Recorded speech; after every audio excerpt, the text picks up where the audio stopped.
In front of me is XIAOMI Redmi Note 13 and today I would like to show you how you can edit password saved in Google Passwords Manager. Begin by opening Settings and scrolling all the way down. When you're ready, select Google. Now tap on All Services. Hit Autofill. Autofill with Google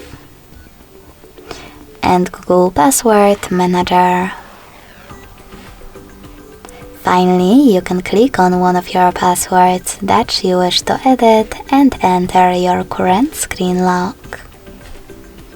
Then hit Edit button next to the delayed one and change wherever you want to.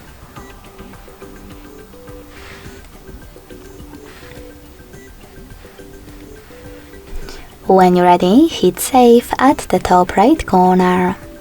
So when I do that, as you can see, my password has changed.